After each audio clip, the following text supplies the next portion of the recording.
Embrace What's up, the everybody? school. It's Steve, and this is Grandpa. What? This is Rebel Rock Radio. Grandpa? Bringing it in for episode number 188.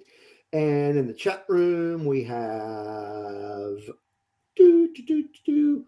let's see, we have Steve Spawn. How's it going, Steve? Hey, Steve. We have Isaac, who said Grandpa. I don't know who he is referring to. And we also have Spencer. We've got Taco Cat, Taco. and we have Spencer. Swoop. Yeah, are you looking for your grandpa or your mom? I don't know what's going on, Spencer. There's something apparently going on behind the scenes that we are not aware of. Something we are not privy to. That's all right. So tonight we are going to be finishing up our series on the Star Wars Rebels, finishing up our Rebel retrospective. We're going to talk about season 4, and we'll probably just talk about the show in general, just kind of wrapping things up. And that, I thought I was the random one around here. What in the hell are you talking about, Isaac? I like pork chops. There is definitely a conversation going on. Maybe he's encouraging drinking because there's a bunch of squirrel moments on his part, and maybe it's just maybe that could be what it is. Well, last week I had all kinds of squirrel mode. I mean, I was in full-blown squirrel mode last week. So yeah, we're going to talk Rebels. We've got some show and tell coming up. What else? And we got some music. Well, I mean, it wouldn't be called Rebel Rock Radio if we didn't have music. That is true. So why don't we go ahead and kick things off with some music? This song that we are opening things up with is from a band actually based out of Oklahoma City here. They are called Pulpit Red. No, Spencer, this is not the episode about pork chops. How did we all of a sudden get on pork chops? Yeah. So Pulpit Red. And this song comes from an album from, I don't remember when it came out. It's an old one, but I thought it was appropriate for the show. I want to say it came out like late 90s. The album was called Lurk. And so the song we are going to be playing is called Zero Nights. So here we go. Zero Nights by Pulpit Red.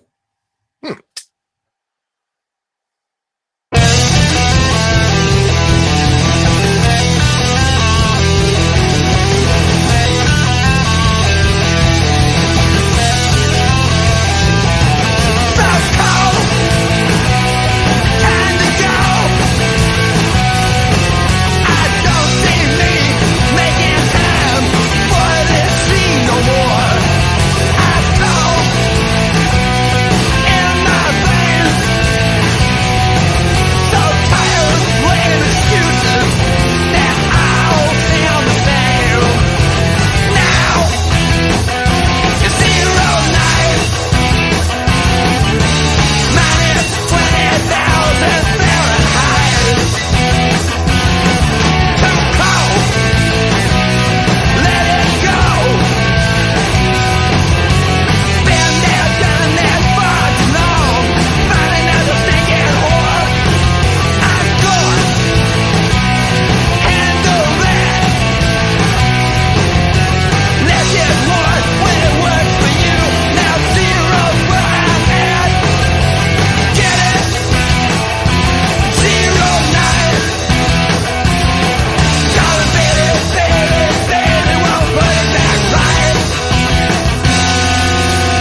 And that was Zero Night by Pulpit Red. Pork and beans. Barbecue pork ribs. There we go. Getting some pork eaten on hand. Alrighty. So, if you're just tuning in, this is Rebel Rock Radio, episode number 188. And we're going to be talking season 4 of Rebels. Mm-hmm. And we'll have some show and tell. And we'll have some more music. What you been up to this week? This weekend was video game weekend because I really didn't have a lot going on. I helped the girlfriend a little bit with a charity run that she had scheduled for Saturday, so I helped her Friday night on that. And then while she was doing her charity run and working this weekend, I sat at home, did a little bit of housework, and mostly played video games because I really didn't have anything going on for once. Didn't have anywhere to be, didn't have anything going on. It was nice. So, unfortunately, that's not going to be the case for the next week and a half because tomorrow it is going to be the mad scramble to pack and get ready for our trip to Boston. Very nice. And when do you leave for that? Thursday at dark 30. We're leaving at 5:10 in the morning. Was when we leave out of Wichita Airport. Well, hopefully you will be in the hotel by 7 your time. Or wait a minute. No, it'd be Boston 7 time. your time or 8 your time? It would probably be 8 my time. Yeah. If I'm in Boston, it'll probably be East Coast time. It'll be 8 o'clock, I think. Yeah. So if you don't know what we're talking about, this Thursday we're doing our Star Wars RPG that we record while we're playing, and we put it up on our Patreon. And you think this show has scrolls and goes off the rails? It gets interesting on our RPG play night. It can definitely, yeah. A little bit too much spice, a little bit too much. A little bit too much craziness, but it's fun to watch. Yeah. If you aren't already a Patreon, we have, how many episodes have we done? I think we've done 2. Yeah, we've done 2. 2. So, yep. Well, no, we did a starter kickoff 0 episode just to kind of explain things. Because again, I've never played before, so I didn't know how. And then we have the 2 that we've actually played. Yeah. So we've had 2 actual play sessions. So this will be number 3, and things are starting to get heated up. Things are really starting to get into motion on here. On this game, so lots of fun. What video games did you play this week? You said you were playing video games. Me and my dad have been playing a lot of Sea of Thieves. So there's a new season that launched last week. So we started playing that. We've got some new weapons, some new ways to sneak around and hide, and just some general updates and just some new content added to the game. So me and my dad got a chance to get into it and play. And it's a good thing for, like I said, we live 12 hours apart. So it's fun for us to be able to get on and play. And I need to get Spencer to come play with us so that way we can bump it up to a bigger ship. Because, I don't mind the PvP. My dad hates it because he hates getting attacked and sunk. And it happens. I mean, it's part of the game. It happens. I don't get mad about it. It just happens. The only way I get mad about it is that we lose a lot of treasure, and I have to redo the flag every time. I have to redo our emissary flag every time, which sucks. But, it's part of the game. It's just the way the game's played. So, I mean, it's not a big deal, but Dad hates it. So I told him, I said, well, we got 2 choices. We can either try to avoid it as much as possible and keep a weather eye out, if you will, for your salty pirate people. Or we can try to sail the bigger ships, just the 2 of us, and do like a galleon, and our chances of getting attacked on a galleon are slimmer, just because it's a bigger ship and they assume there's more people and there's more cannons and there's more stuff that can be done, but it's a bigger ship, it's harder to sail. Or we can try to recruit more people, which is, like I said, Spencer says yes, let's do it. So if I can get Spencer and one other dude, we'd have a 4-man team, and we could pretty much tear stuff up. We could go after the Burning Blade. We could do all kinds of cool stuff. So Very cool. yeah, so yeah, I did that, and they started a new map and upgraded a new map for DayZ, which is another game that I play with a bunch of buddies of mine. And they call it Frostline is the nickname for the map. And it's everything's cold, everything's frozen, all your food is frozen. You have to thaw it out. You have to be a little bit more tactical about the way you do things because you have to take cold and different environmental elements into consideration because of the new map and because of the cold and because of the frost and the freeze and everything. And so me and a bunch of guys that I normally play with, a couple of the Irish guys, we all went in and decided to play the new map and had a good time. It's a really cool map. Consumed most of my day, but it was good. It was good. Like I said, we really enjoyed the map. It's a lot of fun. Once you get used to it and you kind of get the feel for it, it really isn't terrible. It's pretty good. You just have to know how to manage your food and manage your cold a little better, and you got to start more fires and warm yourself up. But other than that, it's a really good new map. It's a first new map in quite a few years for Daisy, so it's a lot of fun and yeah. So good Cool. time, Cool. Cool. good time. How about yourself? I didn't do much of anything really. I mean, I didn't go to any movies. Uh-oh. Nothing. Well, there was nothing out that I really wanted to see. Um, the next movie that comes out in theaters that I really want, I mean, that I have a desire to go to the theater and see. Oh man, I think is the new Venom. I think that comes out this month. But That'd be a yeah, good there's one. just nothing coming out I wanted to see, so I didn't go to the theater.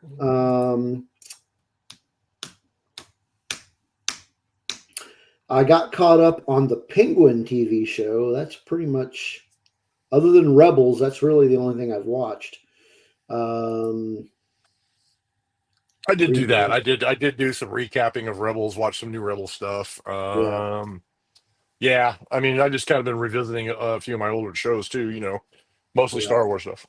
Rebels, just to get ready for this, do some Rebel recaps and watching a few episodes and things like that. yep, And yeah, yep. yeah. Friday, Spencer reminded me of this. Red Five Tavern, which is the D&D online group, Hmm. is doing a.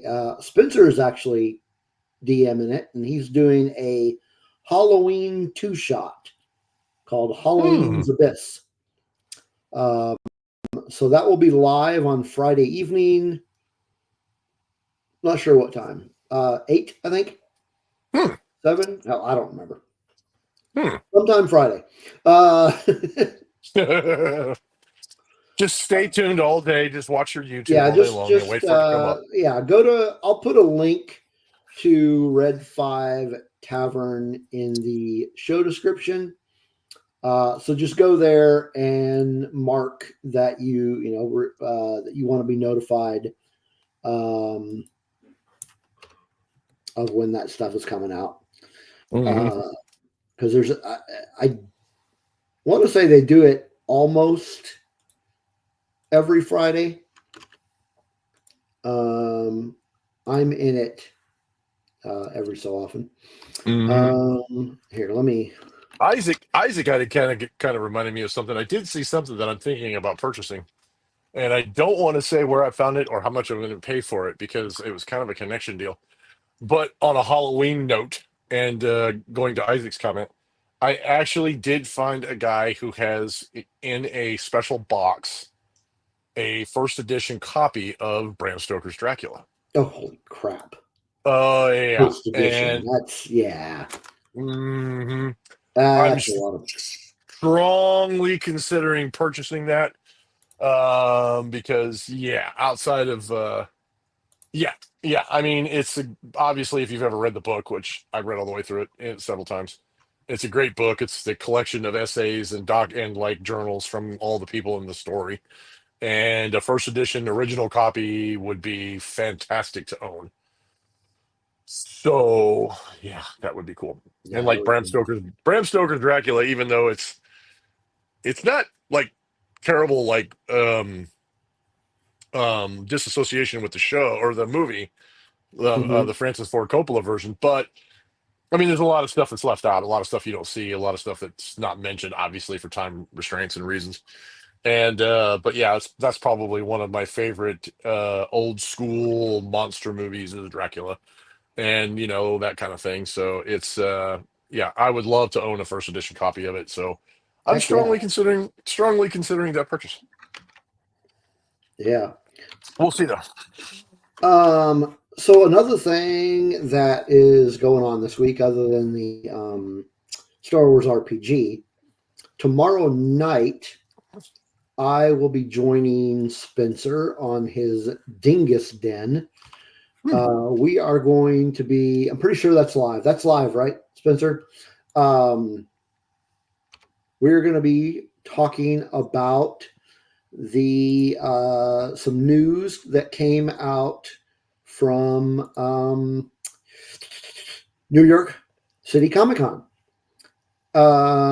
Just kind of doing an update on all of that. That is tomorrow. Yes, that is live. Tomorrow, starting at 8 p.m. Eastern. So yeah. So if you want to check out Spencer and I jibber jabbering about New York Comic Con news, go check it out.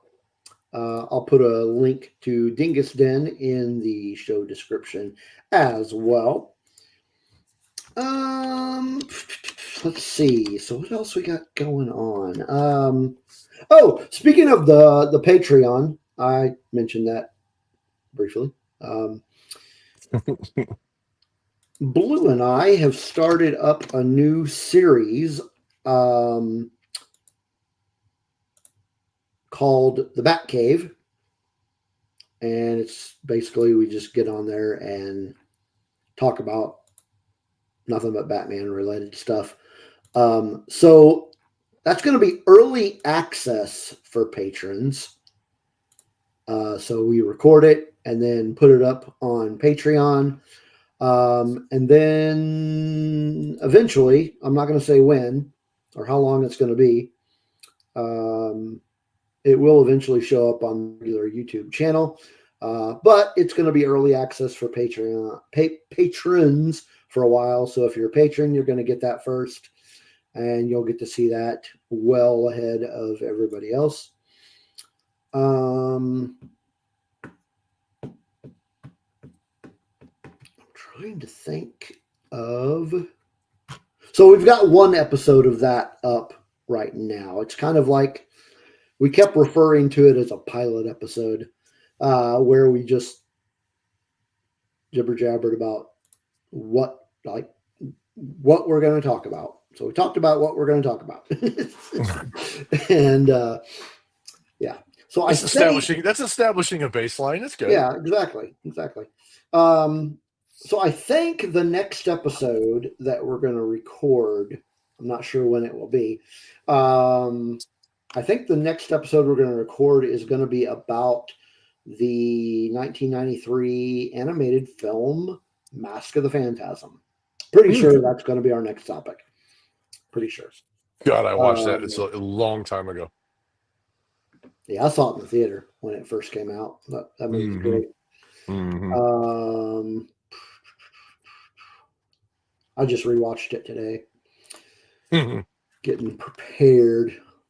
Um, yeah, can't think of anything else that I did this week. Nothing, nothing really. I played some video games, but just kind of random stuff. Hmm. So it says there's a John Wick prequel anime film in the works. Interesting. There's also a movie in the world of John Wick coming out at some point in time. I think I don't think there was a release date. It's sometime next year. It's called Ballerina.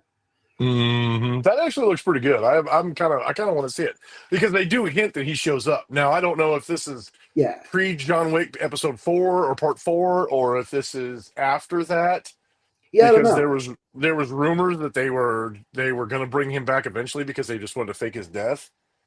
And like the fourth one faked his death, and they Yeah, wanted to yeah. bring him back in the later episodes. So I don't know if this is post that or pre or how that's going to work. So Well, I don't know. yeah, I'm kind I of guess we'll anxious. find out.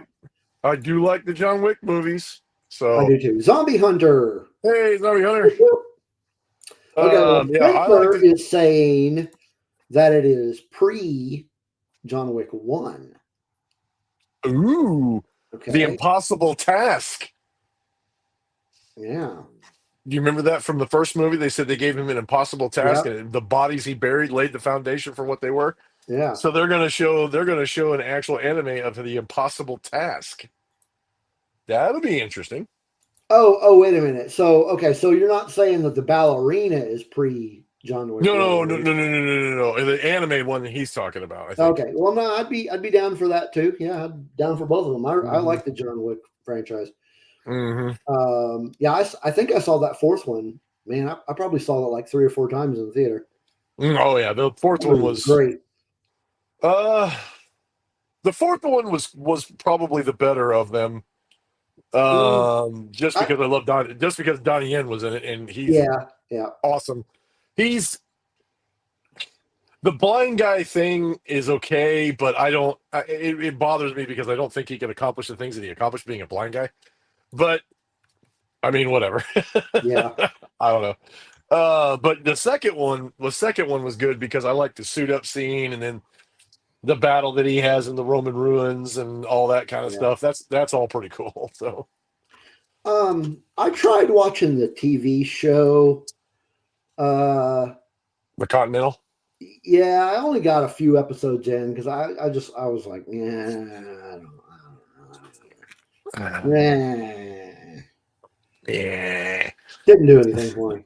Um, I did not. I haven't got a chance to watch that at all. But it's the whole thing that made it. I mean, the Continental was the side piece and was a cool like storyline in the whole history of the mark and the coins and all that kind of stuff was a cool backstory to what was going on for him. But to actually go back and go to before the Continental, back when Winston was young, I think is what the premise of the show was, wasn't it? When he yeah, was young. yeah. No, no. Maybe So one of these days I'll try it again, but no, no. Um, baseball season is effectively over. Um, yeah, yeah. my team, dead last. Worst record in the league. Oh, speaking of which, yeah, since baseball season is over, um, I'm wearing the wrong hat. Stand by. Fashion change. It's a Got to first for change. Rebel Got a Rock wardrobe Radio. change. There we go. All right. It is hockey season, so I'm switching hats. Does anybody else find it odd, and not at all, that Steve keeps his change of hats under his desk? Well, they're not under my desk. They're on my desk. There's just my desk Uh-oh. has shelves. Yeah. Like I I said, also have my I don't find that surprising at all. I also have my Star Wars RPG um, books on my desk here, and I also have the shirt that we talked about last week. Oh yeah. That we needed to come up with some sort of giveaway for that shirt. Um, I don't know. We'll come up with something. I know. Yeah, we'll come up with something. I almost bet you we need to do something that has to do with something in the comment section on YouTube or something like that. What episode? What episode was the coffee enema episode?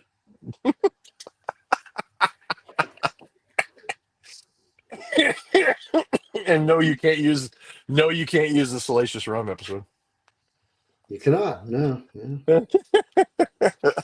So yeah, if you can tell me what the What sparked the coffee enema revolution? yeah. Leave it in the YouTube comment section, and we'll put your name in a spinning wheel and Yeah. decide who gets a T-shirt, who gets a lovely Star Wars Hawaiian style T-shirt that you could wear to any local pub crawl or Bahama vacation and show not only your pride for Star Wars but your enthusiasm for being in the Bahamas. Yes. So, the 17th of October, which was Thursday, was your 1 year anniversary on the show. Which is still astonishing to me. Yeah.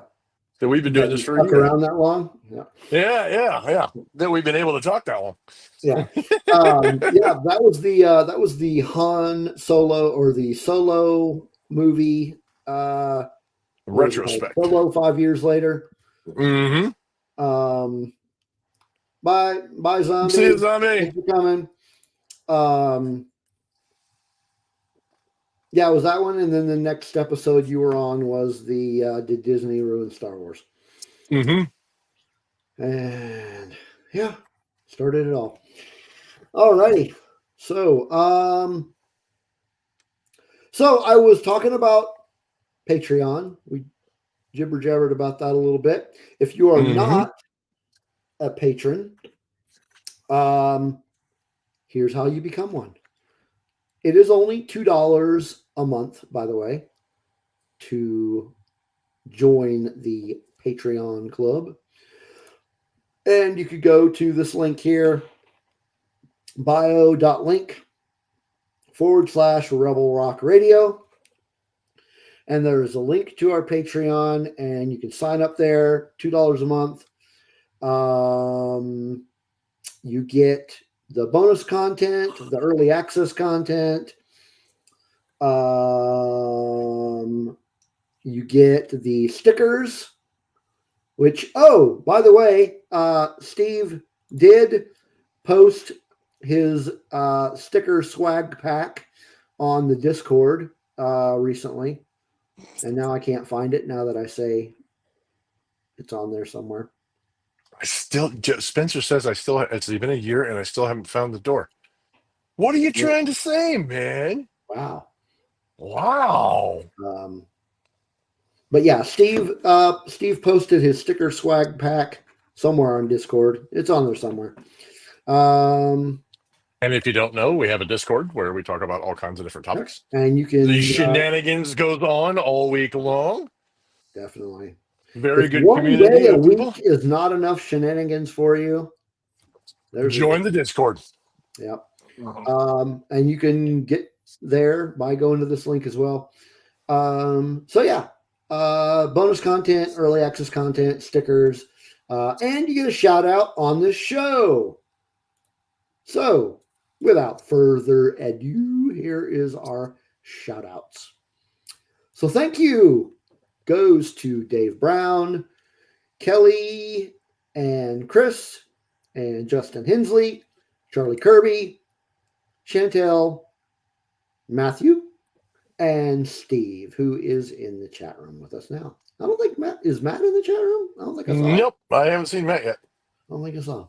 He's normally here, but he might be doing something school related. Sometimes he has school stuff with his kid. Spencer is a regular, but not a patron. So there's that.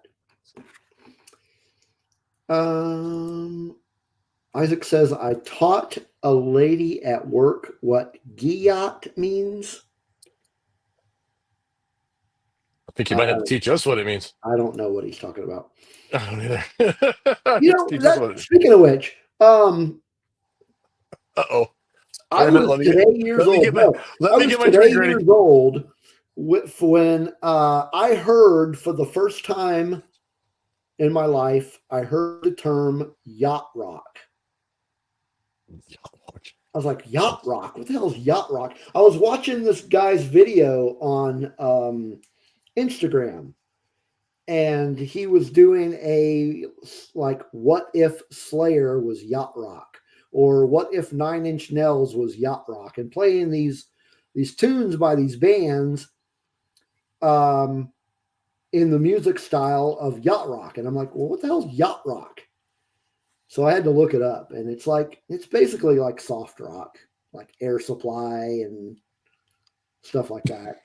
But I'd So it's never like heard the term yacht rock before. So I it's was like like, heavy metal. It's like heavy metal toned down to like elevator music. I mean, it kind of is elevator music in a way, but um, yeah, it was interesting to hear Slayer to the style of yacht rock. It was yacht rock. Did Yacht. you? And since we're and this is appropriate since we're in the Halloween season. Mm-hmm. Did you ever watch the semi-current version of Day of the Dead? The one where they get trapped No, in the mall? I did not. There's a funny at the beginning. What is it? They play Disturbed, and it's um Down with the Sickness by Disturbed, but it's a guy, it's kind of the same concept, but it's a guy playing the piano, and he sounds like one of those really cheesy lounge singers from Vegas, and he's playing it at the beginning of the movie. Yeah. I think I saw a video of that somewhere, of like just that clip. No, you know what? No, it wasn't. It was a video of that song, like the regular version, but the video. So the audio was Down with the Sickness, but the video was Tom Jones, Oh my God. and it was it was hilarious. I'm like, okay, Oh yeah, God. it's really odd. Um, I did see one that I thought was funny, and call me sacrilegious, whatever. But I did see one where, have you ever been to some of those churches where they get very into the revivals during the music sessions, right? So you'll see some of them that are bouncing around, or they're jiggling, or they're going look like they're going through seizures or whatever. Or, right. they're stomping their feet and they're bouncing their heads or whatever. And normally it's some very spiritual music that they're playing. And then some guy went through and put like Metallica No. Inner Sandman on it, and it's freaking hilarious because Oh it man. matches up. It matches up, and you're sitting there watching it, and they're sitting there just dun, dun, dun, dun, dun. I or gotta find or that.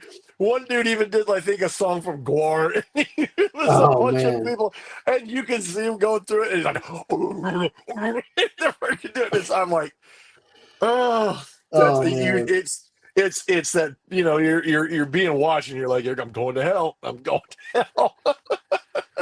Yeah. But it's fun. It's fun. Hell was fun. Okay, awesome. Well, Um, sweet.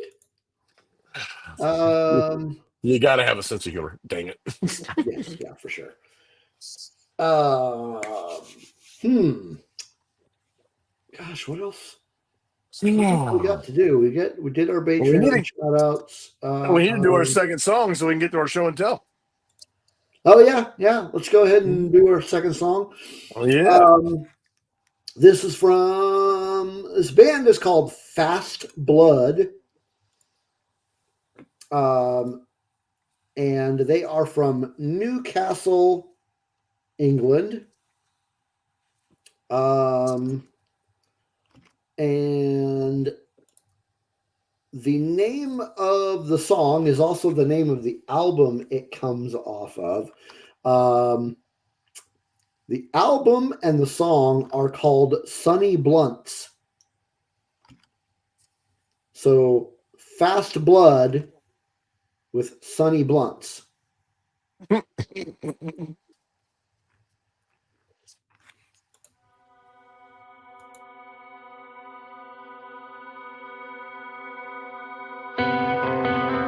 I close my eyes, then I'm right back there.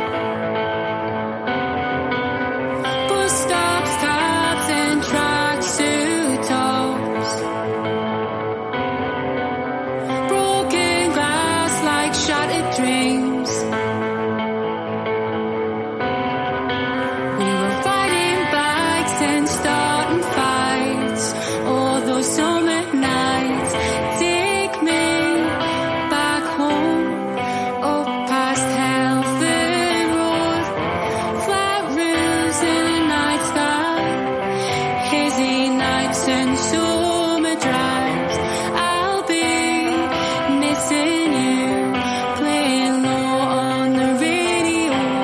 Sun was low, the afterglow, it still feels like home. Small room with an orange glow, cotton sheets on an old made bed. Couldn't push your way from me. If I knew then what I know right now, but you broke me, take me back home, up past Telford Road, flat roofs in the night sky, hazy days and summer drives. I'll be missing you, playing low on the radio. Sun was low, the afterglow, it still feels like home.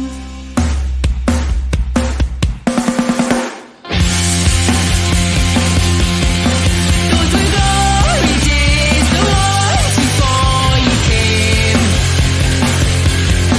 Took it all away, and something inside me changed. And I can't go back to what I used to be. Miss those summer nights when we were wild and free. A dark room with an orange glow, cotton sheets on an old made bed. I couldn't push away from me. And if I knew then what I know right now, I'd have told your story back home, up past Telford Road, flat roofs in the night sky, hazy days and summer drives. I'll be missing you, playing low on the radio. Sun was low, the afterglow, it still feels like home.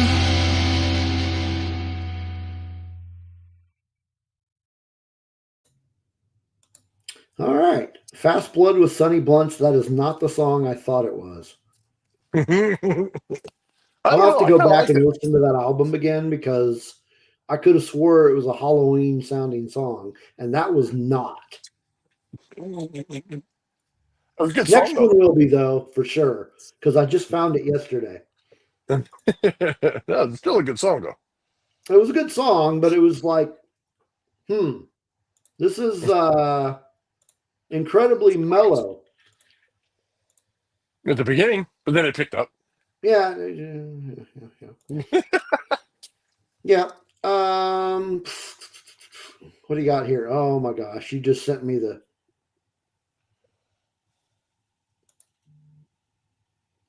Okay, you sent it to me. I have to play it now. So all of you folks watching the show, you are going to. You can thank me for this one. You can thank JD. Let me get it queued up because it's one of those freaking ads. Fucking ads. Okay. Alrighty. Present. There we go. All right. There it is.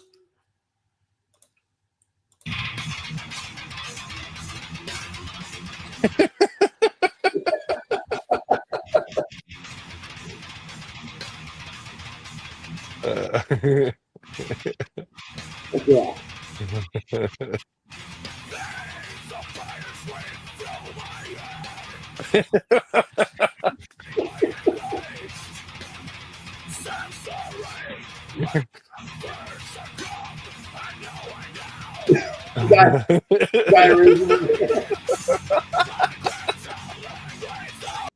Oh man, that is some funny stuff.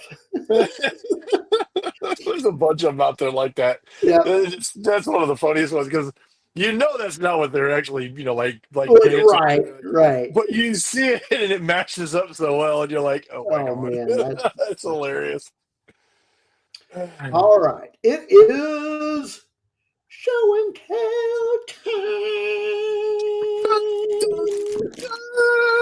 Rocket. Okay. Okay. So we both have some show and tell, Mm-hmm. and I think you mentioned that yours is topical for today, Yes. as is Yes. mine. Um, Outstanding.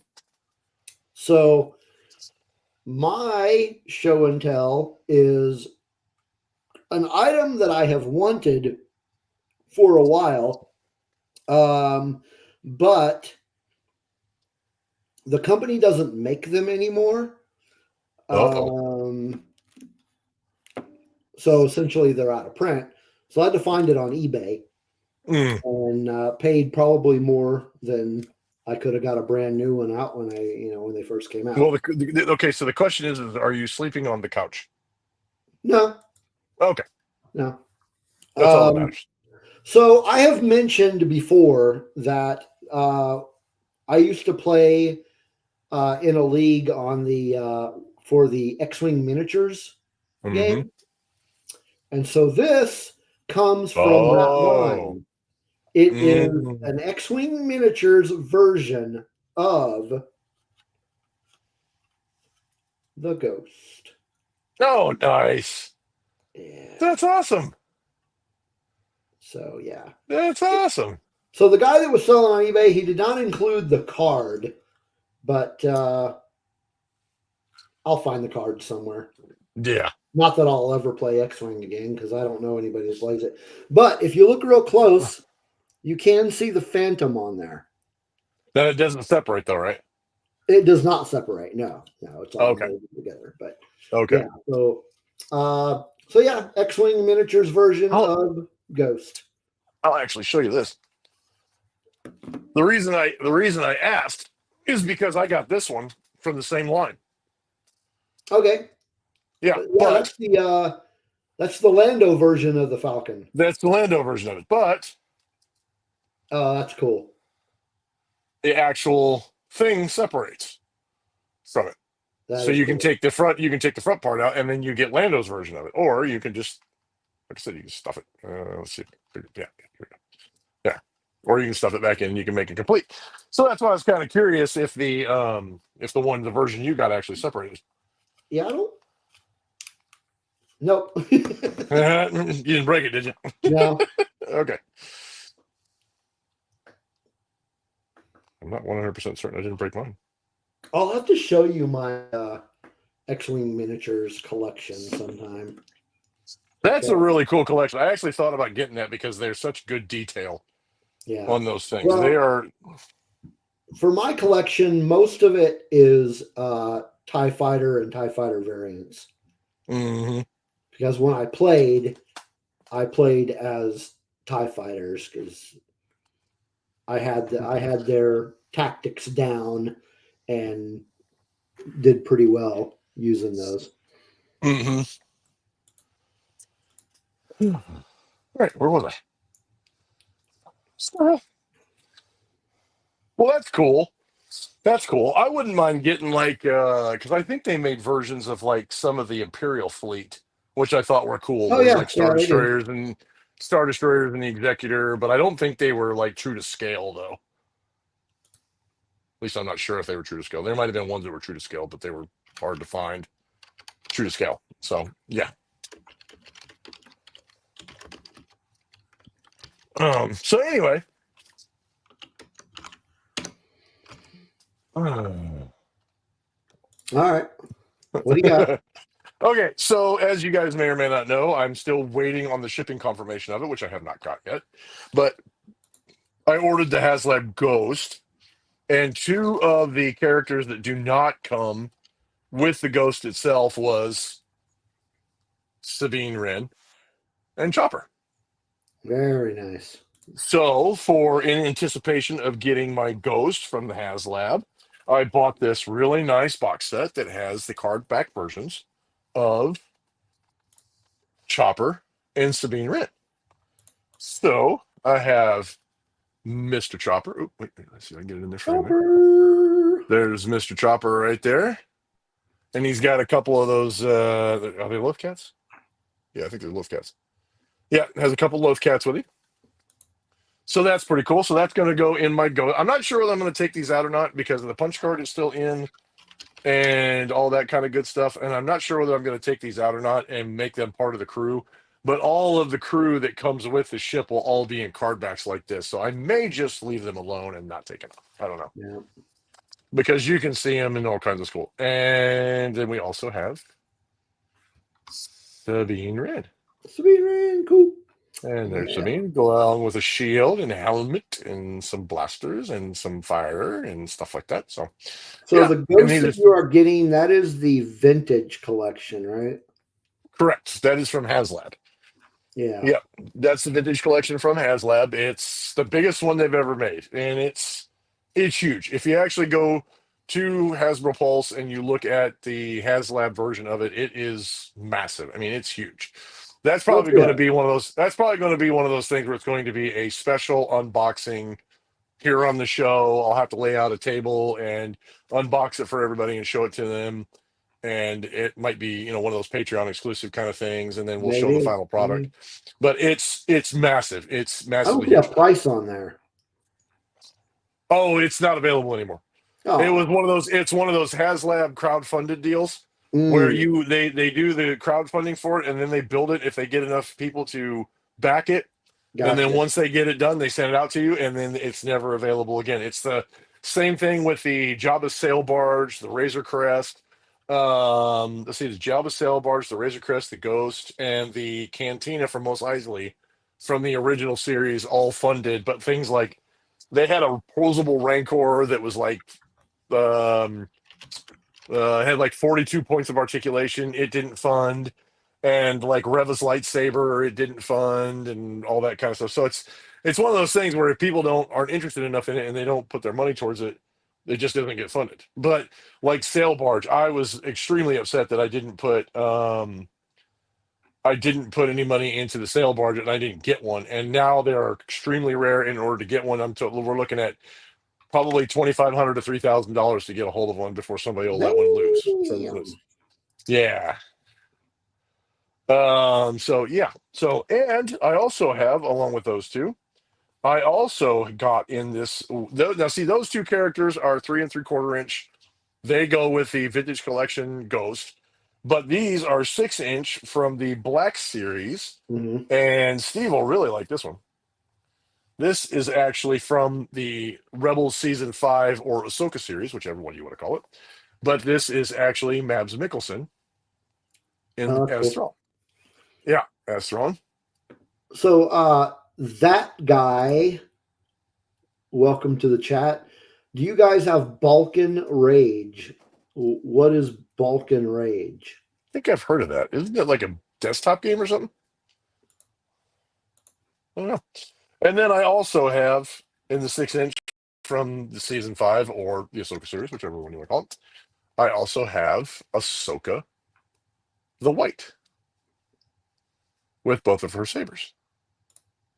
And that's both 6 inch versions.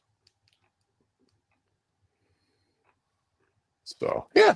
So, yeah, I got those in this week. So, I'm, like I said, still waiting on shipping notifications for, yeah, like I said, I got these two in anticipation for my Ghost and things like that. So, yeah. Spencer, I hear what you're saying, and I agree. If they would give fans what they want, and I think, in my honest opinion, I don't think the Reva lightsaber would have made it, no matter what, just because her character and everything was, for some people, quote unquote, controversial. But I think the Rancor would have done better if they actually gave you a saddle and a 6 inch a saddle and a 6 inch Boba Fett to write on top of it as part of that diorama, as part of that HasLab. I think that probably would have funded a lot better, because it would have fit more to the show. And I think, in my opinion, that was one of the best parts of the show, was the fact that was seeing Boba Fett ride on the back of a Rancor. That was freaking awesome. And then maybe a little baby Grogu to sit in front of it to kind of calm him down with the saddle on top of him to also do that as well. I think that would have helped immensely on that project. I think we got So. some. I see him and I'm ignoring him. Yeah. Yeah. I don't Yeah. have anybody in here with the wrench function.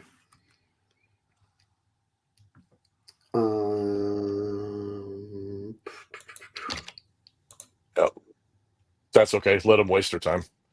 We'll let the people in the chat eat them alive, and you're wasting your time. So,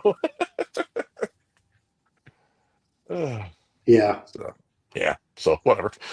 But yeah, that's the 6-inch I get to add to the collection that I already have, and then, like I said, the Sabine and Chopper will complete the collection for Ghosts, which will be awesome.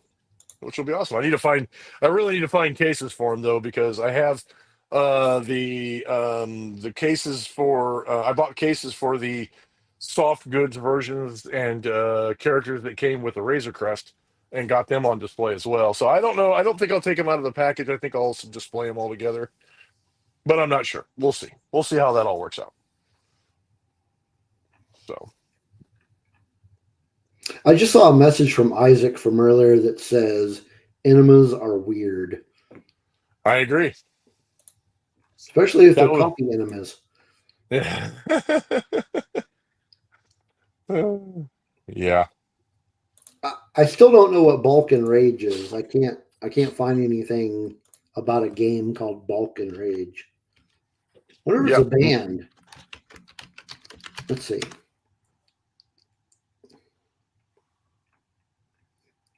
No. Yeah, I don't know.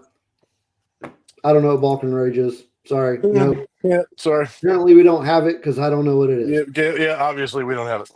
Yeah. All right. I think it's time for our. Wait, did you have anything else to show? Nope. That's it for this round. That's it. Sounds good. So it's time for our third and final song of the evening before we jump into our Rebels Season 4 discussion. All right. This song also comes to us from England. This is a band from Liverpool, England. They are called Zombina and the Skeletones. Nice. And they just put out an album back on the 11th of October called The Call of Zombina.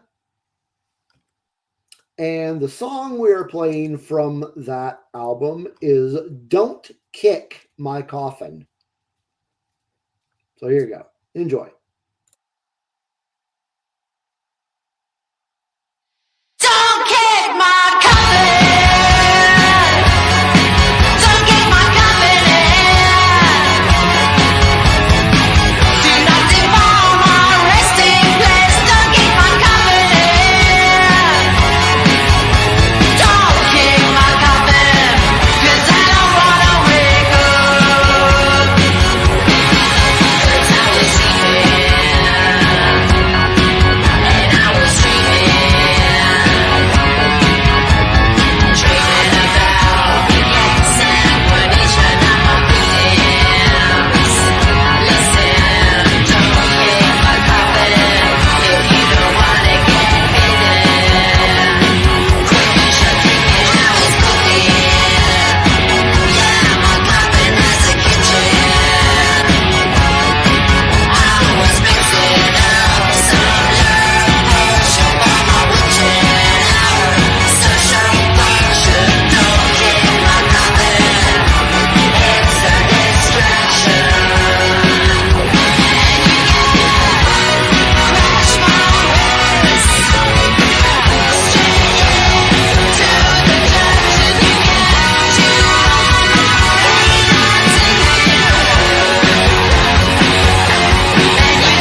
Alrighty. How's it Don't going? Kick My Coffin by who did I say that was? Tina, you just Zombina missed the and the trolls. Skeletons. Hey, Tina.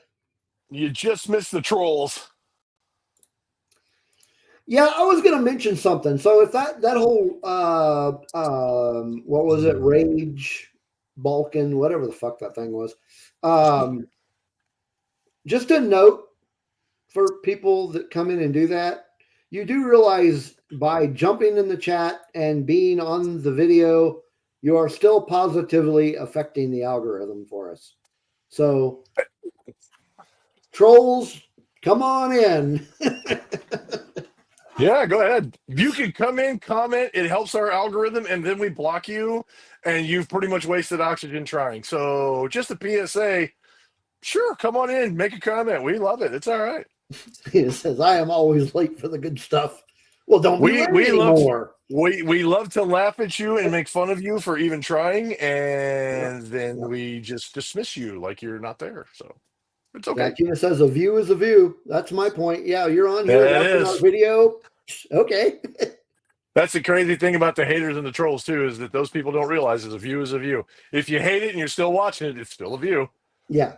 That's why there's a lot of those hate-filled Star Wars channels that, I mean, we don't talk about them because we don't want to give them any press, but I also don't go and watch their shows. Yeah. I just know they're out there.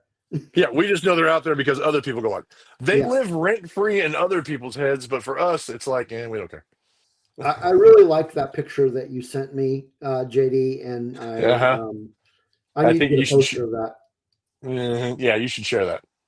I'm working on it. I'm trying to. Yeah. Sometimes those things come in as a weird file format, and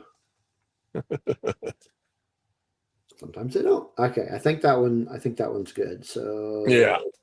It kind of reminds Tina. It kind of reminds me when people said they were going to burn like J.K. Rowling's books, like Harry Potter books. You can burn your collection of books. That's great, but you spent money on them, so they still get their money, and she's still a billionaire. So there we go. There we go. I like that. That's cool. That's awesome. I need to get that as a poster. Mm-hmm. Yeah. Oh. So yeah. So yeah, we appreciate you guys. We appreciate you guys. We appreciate you, and we will block you, but we appreciate the view. Yeah, Tina, what you missed? Some guy came in and I was asking us about Bulk and Rage, and I don't know if he's still in here, but I don't even know what that is. But Spencer says I looked it up, and it said it had something to do with like a Bulk and Rage is like the same thing as like an American Karen, basically. But it's some TikTok meme thing that they came up with for raging women, I guess, is the Bulk and Rage, I guess, or something. So yeah, that's what it's supposed to be. Yeah, whatever. And then there was another guy that came in and asked a question that I didn't even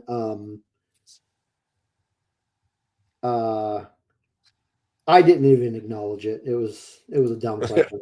we knew it was trolling, and then it disappeared. But Tina, we need people. It's you guys in the chat that can just pounce on those people for us, and then we get to block them. Yeah.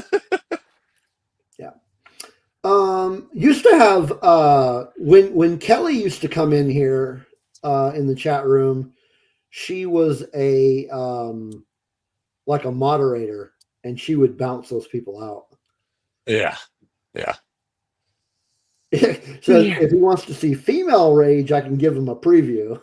Hey, that's all you, Tina. Yeah, that's all you, girl. Oh man. Okay. All right, man. Rebels season 4, buddy. Season 4. The final season. The last of our discussion. It was that was a rough season. I mean, there's a lot going on in that season. Mm-hmm. Um, it first aired on October 16th, so we're almost at the anniversary date for that. First aired with the 1 hour movie Heroes of Mandalore. There were only 15 episodes in this season, and the last one aired on March 5th, 2018. Mm-hmm. So going into this, Dave Filoni knew it was going to be the last season. He wanted to give it a send off, and man, what a send off he gave it. Um, Well, it and it's had, like it's like we discussed in the past. It's an animated show that you wouldn't think would be much have adult themes in it, but this yeah, season yeah. definitely threw out. This season definitely threw the adult themes in, whilst being a kids show. I mean, 100%. Spencer, season 1 and season 4, I'm pretty sure, if I'm remembering correctly, had the same episode count. I think they were both 15.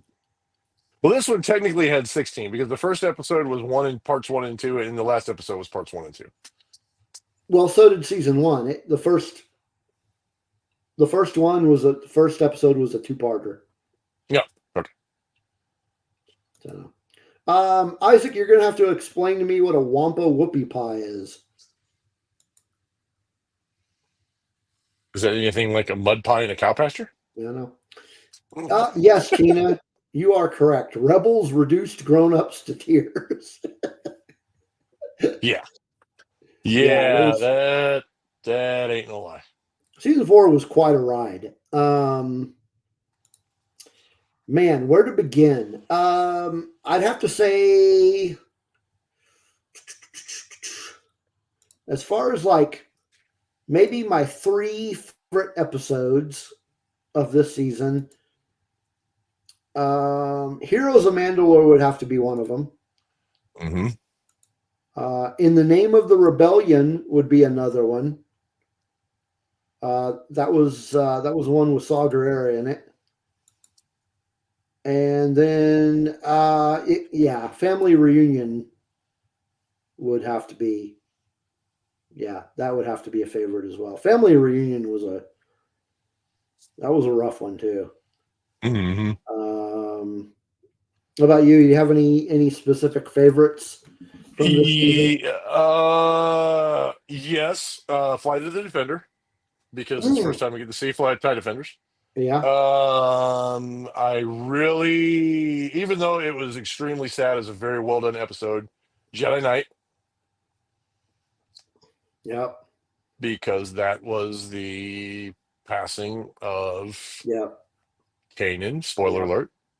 Passing of Kanan. And if you have not watched that episode, if you have not watched that specifically that moment, you really need to watch the build up to the episode because there's context.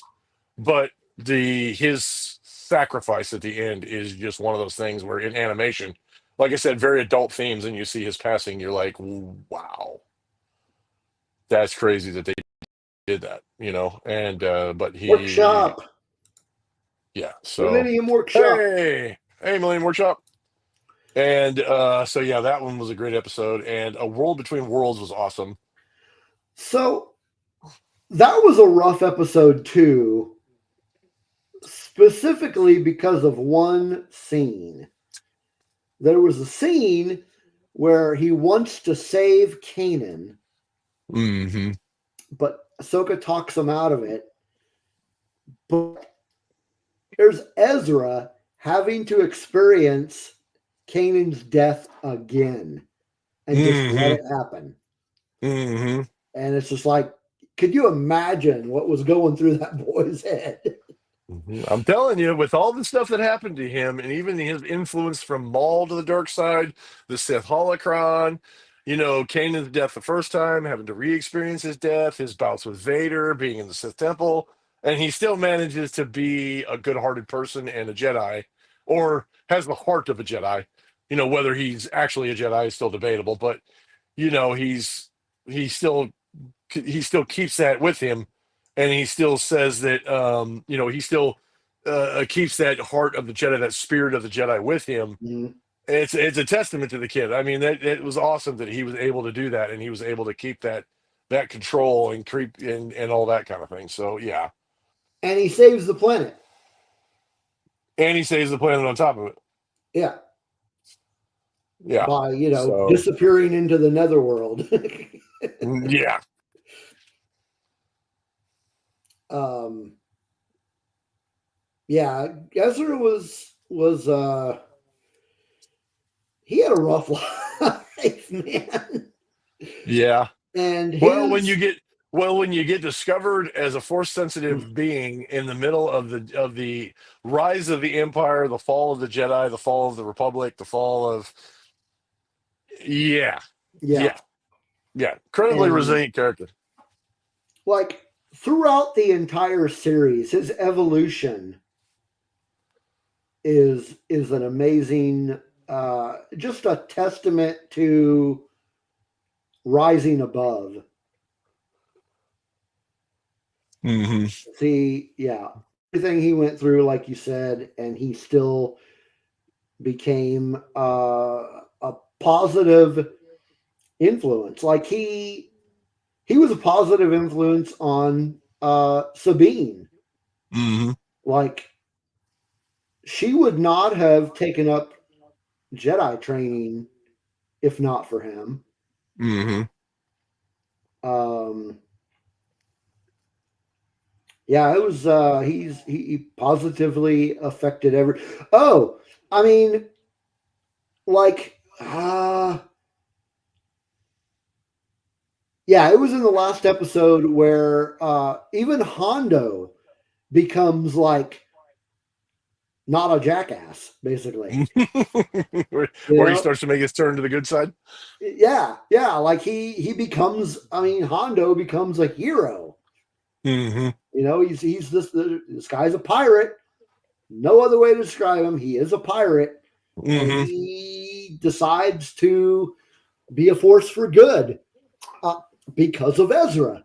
Uh-huh. When they come to him and he's like, I will do anything for him. And it's like, damn.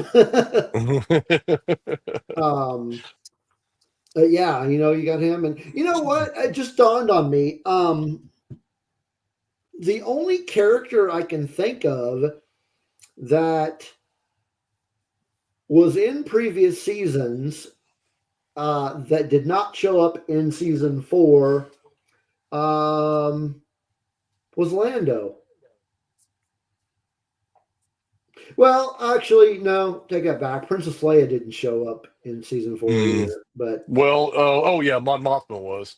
yeah, Yeah, and Saul Guerrero was too. Saul Guerrero was there.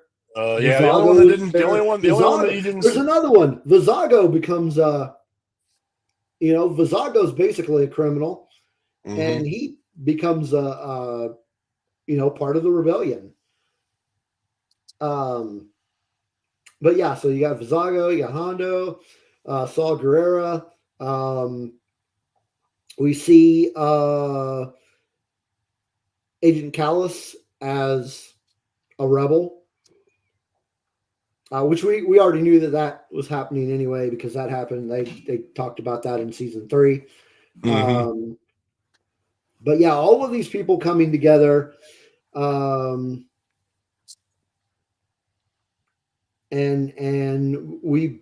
they basically end the series where they started the series on Lothal. So Except without Ezra this time. say that again. I said, except without Ezra this time, and it's Sabine and Ahsoka coming together to go find Ezra. Right. Right. So yeah. So what do you have to say about season 4? Very good. Like I said, some of my favorite episodes being um, Flight of the Defender. Like I said, the TIE Defenders are just awesome. They The TIE really are. Defenders were cool. I and like a I lot think of I other have a people couple talk of about. those. Yeah, well, me and like a lot of other people agree. The TIE Defender, if the TIE Defender had actually gone into production and had replaced the standard TIE fighters, the Civil War would have taken a very different turn, I think. Oh yeah. Instead of building the Death Star, if they'd have put all their resources into building a better fighter, Hmm. I think the war would have been very much different. It would have been very differently. But then that could be part of the fate of the whole thing was that building the Death Star took so many resources that they didn't have the ability to do much of anything else. Which, I mean, if you think about it, is kind of a mirror of some of the things that we see in like modern history with different countries spending so much money on military backing and certain weapons and not Hmm. other ones is basically how they, that was their downfall because they focused too much on trying to create that ultimate weapon and ended up being not necessarily a failure. It just ended up backfiring on them and it cost them a lot more than they gained. And such is the thing with the Empire. The Empire was hoping that the Death Star would be the end all be all of everything they needed to secure their victory over the entire galaxy and their control over it, not realizing that the insider trope is what caused the downfall, and they didn't put the money where they needed it, in resources in upgrading resources that they already had, which would be basically the TIE Defenders. And because they didn't back that project, and because it didn't go the way it should have gone, and they basically didn't listen to Thrawn, who was a tactician, and their pride got in the way. The TIE Defender did not come to fruition, and they lost. So, Yeah. yeah. It's very good. Like you said, almost like a commentary on modern society where countries are spending too much on military buildup and the rest of the, in their case, galaxy, it just Hmm. turns to shit. Well, and it's, I mean, like a modern day trope or a modern day example of that is like, say, the Soviet Union during the Cold War. They spent so much money building up their military forces and building up all the machinery and everything, but they didn't have enough people to service them. Didn't have enough people to operate them. They just built so much of it to look like they had everything they needed.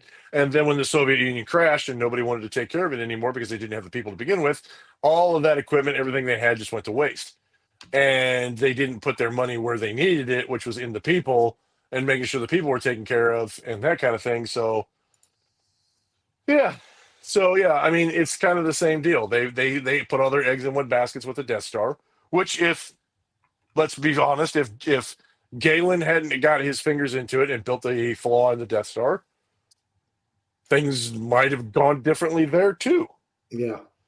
If they didn't have a way to destroy the Death Star and they were constantly attacking it with no way to take it out, they could have wasted, rebels could have wasted, you know, I mean, thousands of people and resources just trying to subdue the Death Star. But that one flaw that was built into it that allowed them to take it out in one shot, yeah. But if they'd have had hundreds of thousands of TIE Defenders that didn't need Death Stars and they could go wherever they needed to, and they had upgraded firing systems and all that kind of stuff, then their ship to ship battles would have been much different. They would have been able to do it. It might have taken them a little longer, but Yeah. they still would have secured victory, I think, a little bit easier if they'd have just went to that instead of trying to develop a super weapon. So yeah. So I mean, that one was cool because like I said, I like the TIE Defenders. The TIE Defenders are awesome. If you haven't got a chance to read about TIE Defenders, you really should read about the ships, the capabilities, the design, the whole shebang. They really are pretty awesome. They really are. Yeah. Hmm. And then, like I said, Jedi Knight, obvious reasons.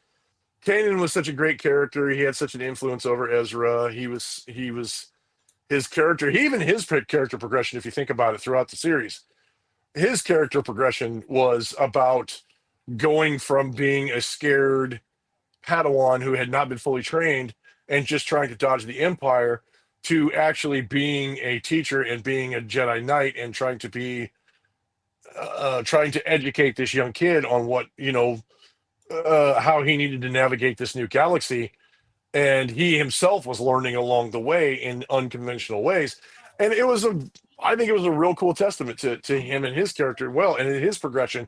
And then when he loses his eyesight in battle, but he still continues to go on with the fight, and showing that just because he had that disability didn't mean that he couldn't still educate or teach or still fulfill his mission even still, and he still went on with it. And in the end, it was unfortunate that we lost him, but his sacrifice was one of the most noble. And Yeah. not knowing it at the time, he saved the woman that he cared about. He saved his Padawan, and he saved not knowing it at the time, but he saved his own son. Yeah. Saved his own son. Yeah, and he didn't. But that's the kicker of it. He didn't even know it. Yeah. And so yeah, so Kanan's progression throughout the story was awesome, and then culminating at that point was, yeah. I mean, the hero's death, the hero's journey, Yeah. that kind of thing. I mean, his character arc was really cool too. And then the world between worlds was crazy, and I'm kind of it's kind of controversial in a way for me. I do like the episode because we do find out what the fate of Ahsoka was. We do find out that she Mhm. did not pass, as a matter of fact. And as we watch the episode, we also find out that she would have survived anyway. That she would have survived the attack with Darth Vader anyway, had Ezra not intervened. But she had to go back where she came from when the Emperor discovered what he was up to. She had to go back through, but we find out later that she was going to survive, and she would have survived anyway. Yeah. So, but we get classic lines, we get classic Star Wars lines throughout. We get the mystery of the world between worlds. And the controversial part for me in the world between worlds is the fact that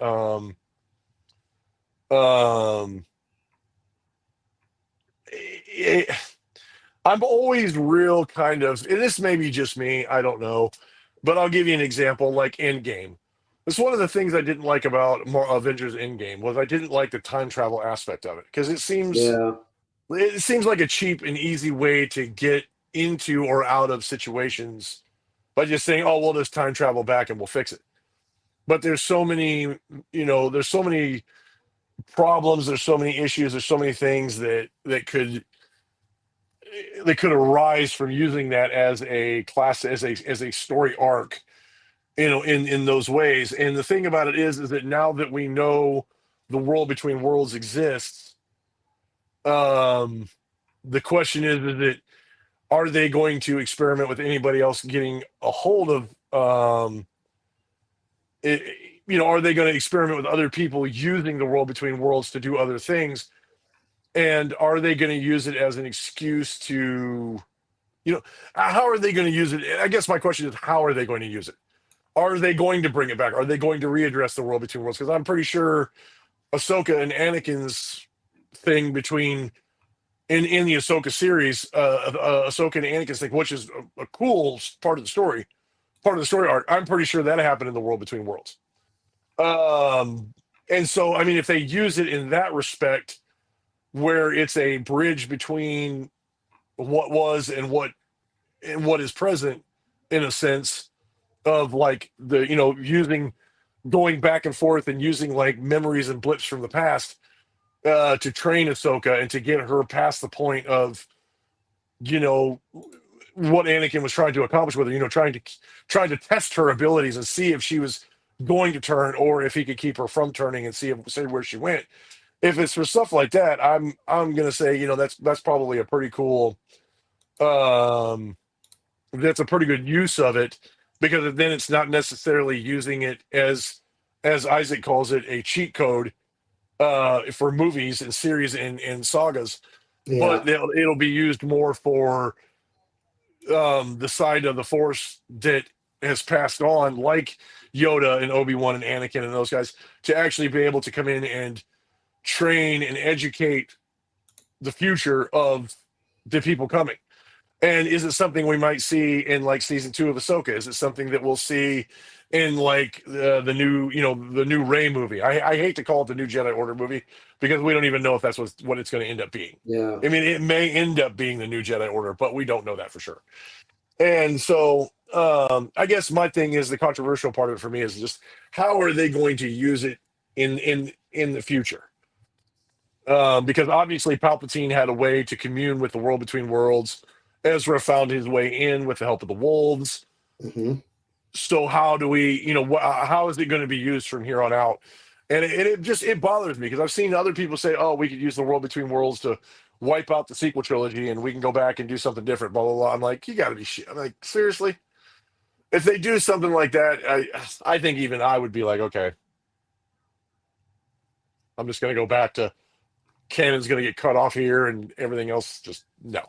So I hope that's not the case. I Yeah. hope that's not something they consider. I hope they just leave everything alone and they just use it as a tool in the future for minor plot points, but not use it as something to manipulate the universe that we know. I mean, I would be fine if they just didn't use it at all. I would too. I mean, if it shows up every so often, but they don't, the people in the living realm don't know how to access it or they can't access it ever again, Yeah. and it just shows up as a plot tool every so often. And when I say every so often, I mean very rarely. I hope. But who knows? I mean, like I said, we don't know what's going to happen in season 2 if we're actually going to see something pertaining to the World Between Worlds. We don't know. Yeah. I mean, honestly, it could be one of those things where they use the World Between Worlds to get Ahsoka and Sabine back, to the regular universe. Now, Possibly. if they did something like that, but it wasn't used for anything other than that, then I would be like, okay, I'm okay with that. Yeah. I guess we'll But see. we'll see. Yeah, we'll see. So I got a couple of pictures that I found for kind of a topic we were talking about previously. Yeah. Yeah, that's a good one there. And here's a more basic one. Mm-hmm. But yeah, those are pretty badass. I always and bring that if you bring that picture back up again. No, crap. Hold Uh, on. Which one? either one. The first one was good. There we go. Yeah. And you can actually see out the side so you can see what you're shooting at instead of having a wall on either side of you. Yeah. Yeah. Yeah. Well, didn't the interceptor, let me find a picture of an interceptor. Yeah, the interceptor had that too. The interceptor was basically I think the interceptor was like a low budget version of a defender, in my opinion. I like the interceptor. I thought the TIE interceptor was awesome. I mean, that's like one of my favorite Imperial ships is the TIE interceptor. That thing is just for sure. outstanding.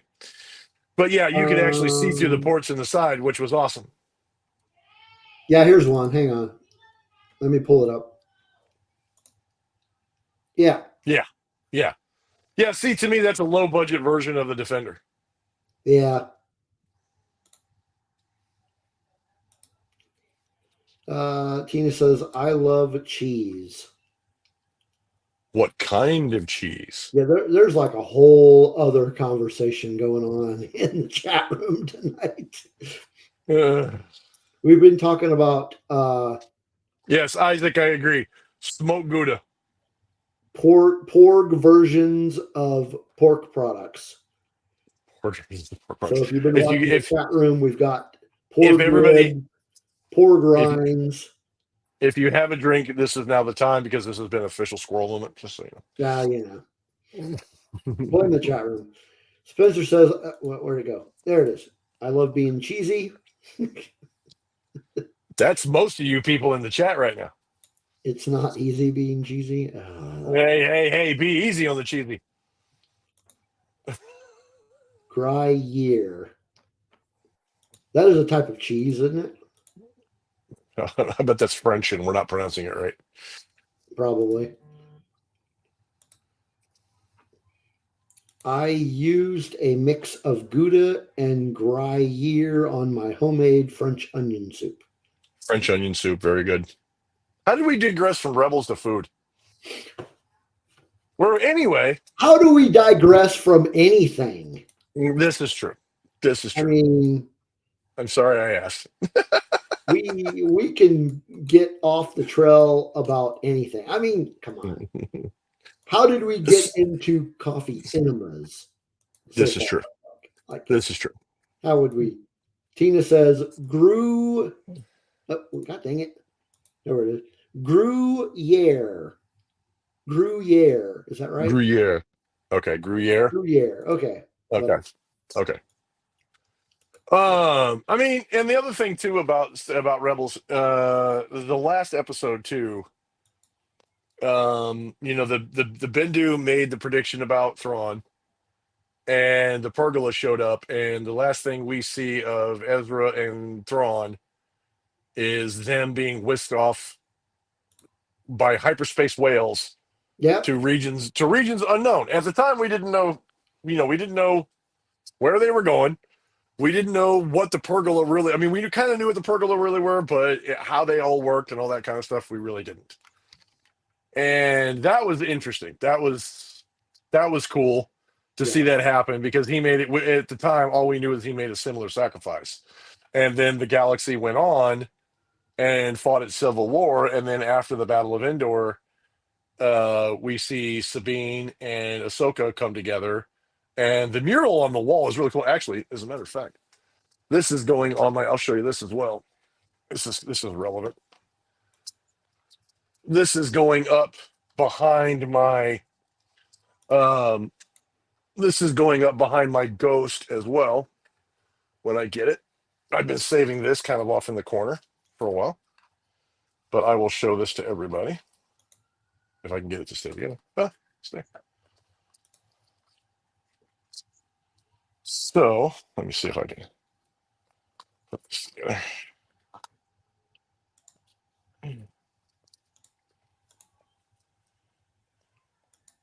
Get everybody a picture up. There you are. Nice. That's cool. Yep, that's going to go up behind the ghost when I get it in my thing. Where did you get that? It's 3D printed. Oh, okay. Yeah, pretty cool. Yeah, But we get that pretty cool scene of all of them together, or in the photo, or in the mural together, before Ahsoka and her go off to try to find what happened to Ezra. Yeah, that's cool.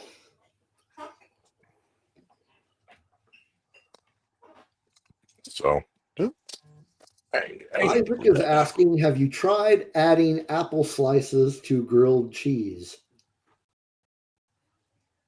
And Tina says, I have not, but I have had bruschetta with apple slices, mascarpone, and fig jam.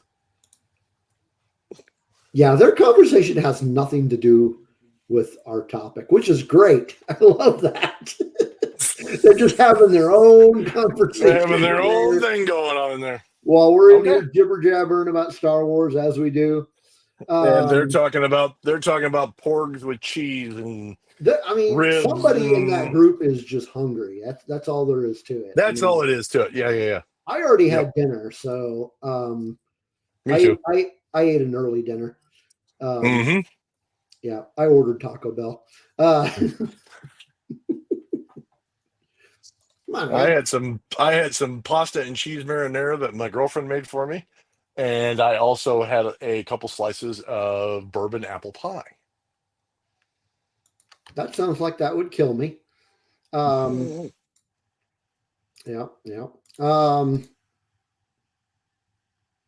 Yeah, Taco Tuesday. Had to get some tacos. Had to get some tacos. Now, see, here's the thing. When I order from Taco Bell, everything I order has chicken on it because I do not like their beef. Oh. There we go, Isaac. Porg on a cracker with some easy cheese. Yeah, there you go. Chicken and a biscuit. Yeah. Oh, yeah. Remember those crackers? The chicken and the biscuit? Crackers? Yeah. Heck yeah. I still get those. And put easy cheese on it. Spencer says that he thinks we're the ones that are off topic. Okay, that's fair. I mean, it's only, well, we're not talking about Rebels Retrospective, so yeah. I don't know.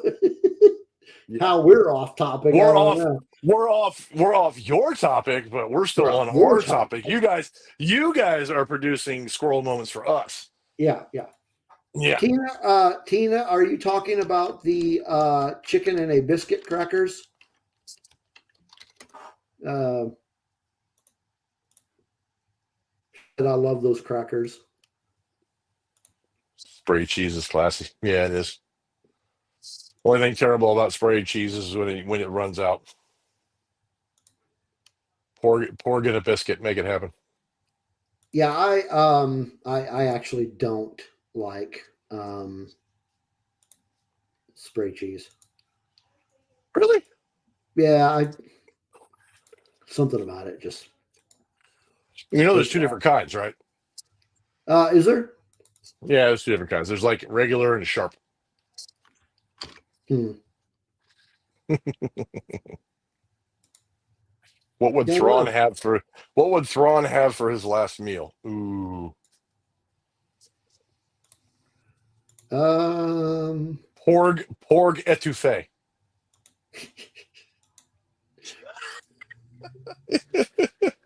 Okay. Porg etouffee.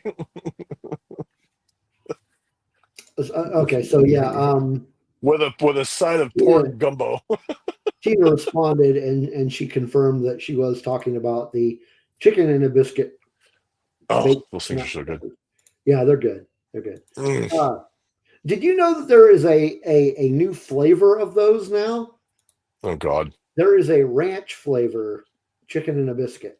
They put ranch on everything these days. That is not surprising. Yeah, I gotta admit, not really a huge fan Of in chicken and general. biscuit? Ranch. Oh yeah, ranch. Yeah, Yeah, I like ranch. They just put it on everything nowadays. I don't dislike it. I like it. That is my salad dressing of choice when it's salad. Right. But as far as dipping everything into it, no. Ugh. Not big on that. Yeah, Yeah. See, Tina says Thrawn is a bit of a snob. I agree, but I would like to think he likes some of the unrefined things. So a little bit of pork etouffee and pork gumbo. I think, Yeah. or pork gumbo. I think he would like. Spencer says that ranch is overrated. Yeah, I can buy that. Of course, if you've been on the show long enough, either hosting or in the chat, you know that I don't like ketchup. So I would say ketchup is overrated. That's okay. People think I'm weird because I like mustard on my fries. What about mayonnaise? Yeah, mustard, honey mustard, more specifically. Okay. I mean, it's probably weird, but yeah, I'd probably eat that. Mm-hmm. Honey mustard with tater tots. But yeah, again, I'm weird. I'm weird. Like I'm weird because I am very, very, extremely picky about what fries I eat. Like you put mayo on your fries. You're picky about what? Not all the time. It depends, number one, on what fries I'm eating. Mm-hmm. And honey mustard. Yeah. Steve says I don't like condiments at all. So sometimes might be closer. That actually might be closer to the truth in a lot of things. Like with fries, I don't want a whole bunch of crap on my fries. Me either. I think it depends on the food too. If the food is good and seasoned well, you probably don't need a lot of condiments. Yeah. Well, like if I cook up like a bratwurst and put it in a bun, I'll put a little bit of not mayo, put a little bit of mustard on there. But I may put a little kraut on it. and that's about it. Maybe some brown, Yeah. Oh yeah. Yeah. little bit of kraut on it, but that's about it. Anyway, how did we get on this? Definitely. Man, we are all off topic now. We are all off topic. Wow, you people in the chat. What are your favorite fries? Huh? What are your favorite fries? Like what? I like the wedges. I like. establishment? Okay. I'll answer this. I like the wedges. No. I I actually mean, like. like what establishment? Oh, what establishment? I'm assuming we're speaking about fast food. It doesn't have to be.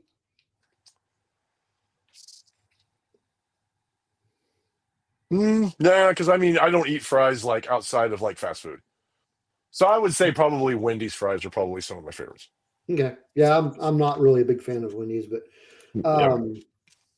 I think my favorite. But again, I don't eat fries at very many places because I generally don't like them.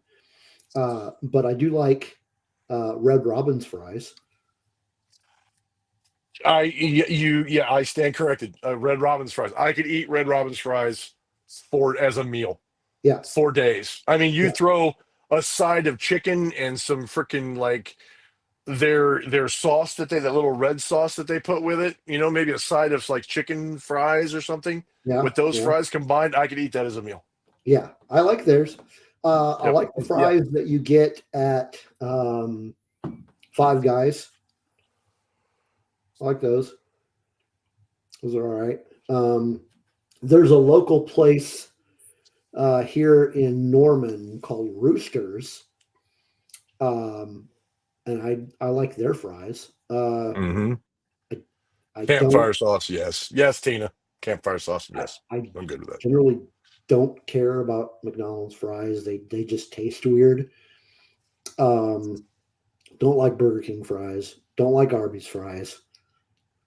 Don't like what else is there out there? Trying to think of other fast food places.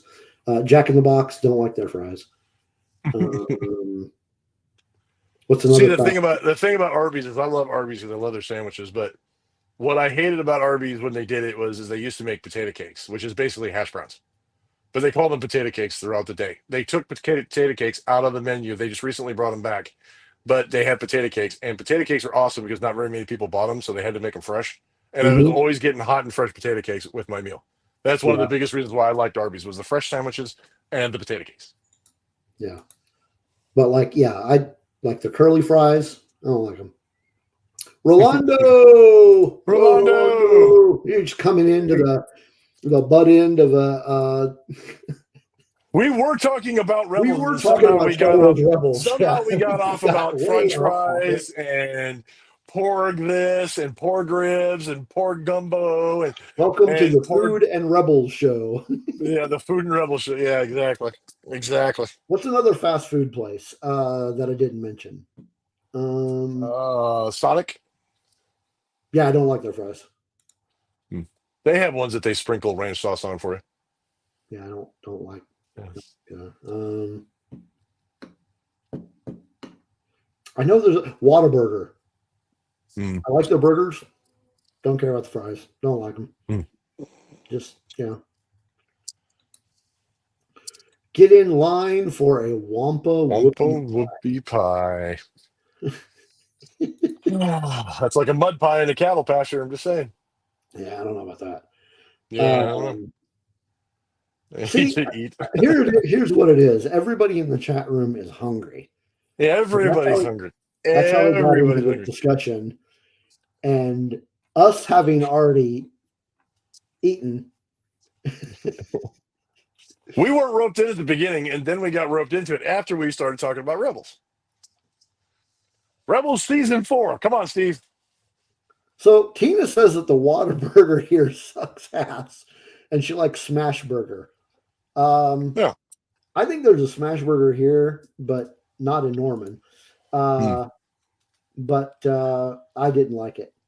Anyway, season 4 closed out an amazing series. There's the big back and forth on which was better, Clone Wars or Rebels. I can't really pick out which one I like more, but Rebels just seems to have had maybe Rebels just has more of an emotional connection.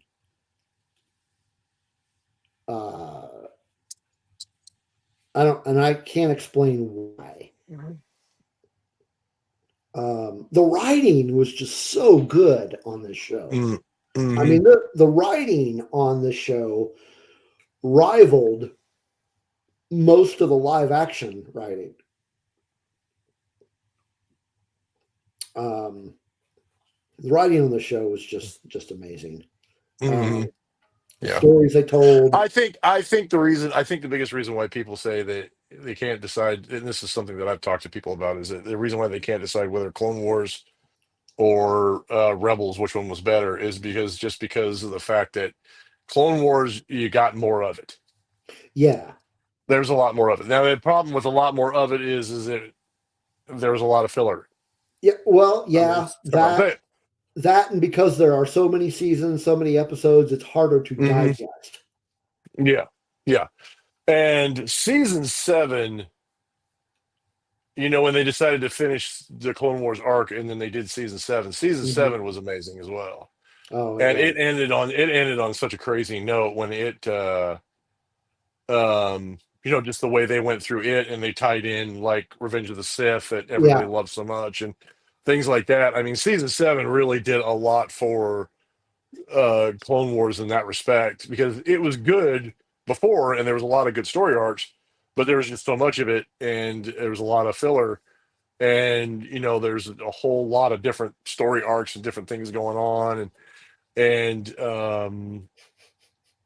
I know people were like, oh, Clone Wars, it took a while for people to gain traction on it because they saw the movie and people were like, I don't know if I'd be interested in this, blah blah blah blah.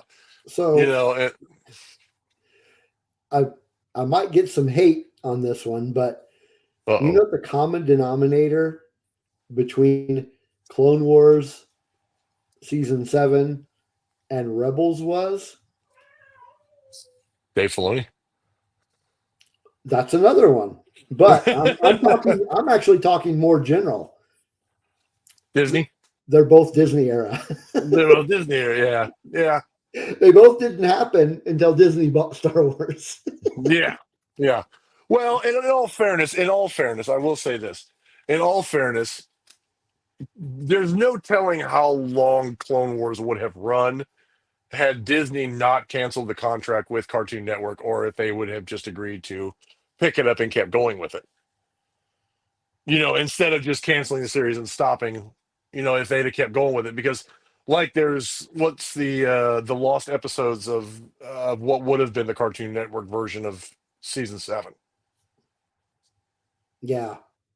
Yeah. So how much further would they have dragged it out? How much further would it have gone? Would it have gone 10 seasons? Would they have continued to go until they just got tired of doing shows?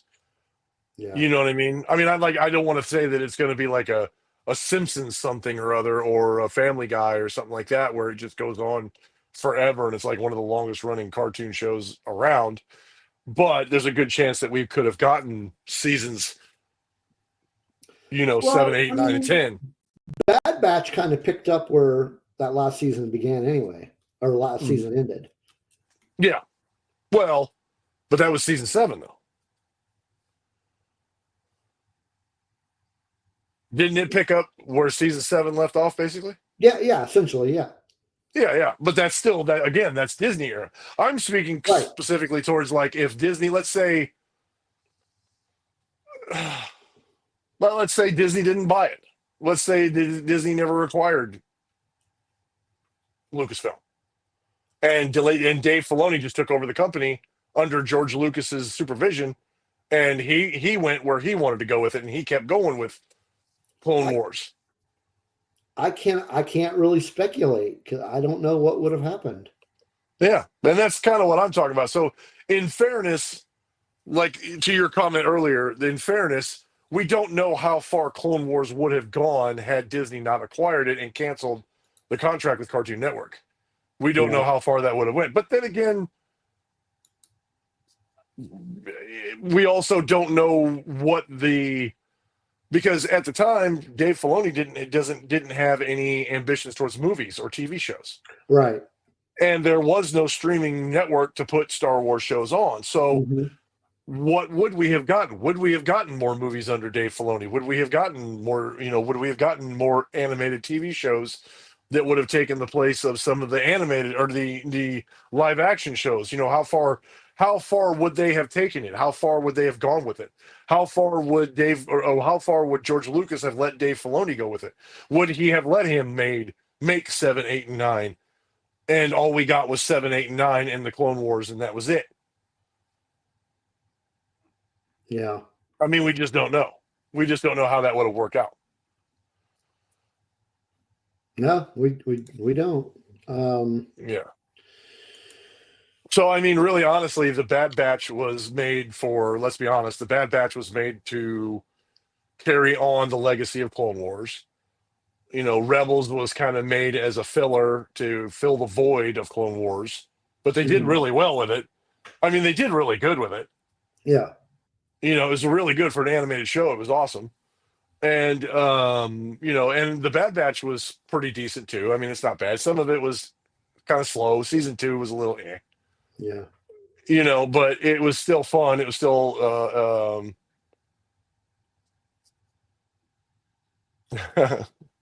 Spencer says, very interesting theoretical topic that could easily be expanded upon in a whole new show. Yeah, I mean, we can theorize all day long how that would have went. And Yeah. that would be a show that would be putting all of the hatred and the nonsense and the criticism aside. We could speculate on what would have actually happened or how that would have gone or what that would have looked like. Well, I mean, the EU would have still been the EU. The EU would have still been the EU. The Clone Wars would have still been the Clone Wars. They would have probably continued the series for who knows how long. Yeah. And there's a very good chance that, I mean, I would say there's a very good chance that there's a very what's next? Spencer, I have no idea. Well, okay. So real quick for everybody that's in the chat and pass the word along. So next week we don't have a show Right. because yours truly will be on vacation. I will be in the Boston-Salem area next week, so we won't have a show next week, and that gives Steve and I 2 weeks to come up with a new topic. Yeah, we have no idea. We have no idea yet. We had some ideas that we were bouncing around prior to October. So maybe we'll revisit one of those ideas. I don't know. Mm-hmm. We'll see. Mm-hmm. Hey, Isaac, a guy's got it. I don't. We didn't approve time off. Well, I'll tell you what. I'll tell you what, Isaac. What am I supposed to do next week? Okay, I'll tell you what. Check out the Patreon. And we have previous episodes. And some stuff will be on there. Yeah, you can watch a previous episode. You could watch our Did Disney Ruin Star Wars episode. Mm-hmm. Or if you've seen it already, go watch it again. Mm-hmm. Yes, I did say Boston. I'm actually going to be mostly in Salem, but we're actually staying in the northeast part of Boston so we can go to Salem every day. For those of you who don't know, and I think I've mentioned this before, my girlfriend and my sister are huge Hocus Pocus fans, and they've always wanted to go to Salem for the Halloween season because they do some huge Halloween events. So we are going to be spending Halloween in Salem this year. And my girlfriend turns 40 this year. And her birthday is the day before Halloween. So yeah. For you Crow fans out there, she was born on Devil's Night. So you will not be coming to Norman for her birthday. Gotcha. Elias Mueller. Probably after. Okay. Yeah, whatever. And clam chowder. Yes, I intend to have clam chowder while I'm there as well.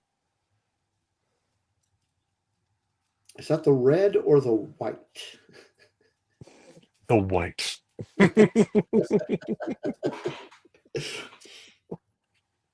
So, Okay. so yeah. So, yeah. Rebels. It's over. It was a good 4 weeks talking about Rebels. Good stuff. Yeah, it was fantastic. It was fantastic. It was really good. It's a great series. If you haven't got a chance to, those of you in the chat, if you haven't got a chance to watch it, you basically know how it goes because we've sat here for 4 weeks and described it to you. Pretty much, So yeah. I highly recommend you go back and watch it for yourself. You'll see some of the context and the features. And like in season 4, for instance, you get a whole and in I the do. you get a whole episode. You get a whole episode where you get a bunch of voices from the past in the world between worlds speaking to Ezra, and it's a trip. It's a trip to hear all those voices. And you don't only get to hear stuff from the prequel or the prequel era, but the original trilogy and the sequel trilogy. Yep. Because at that time Rogue One was actually out, so you actually get to hear Chirrut Imwu in there. And you also get to hear some stuff from Force Awakens because the Force Awakens had come out at that time.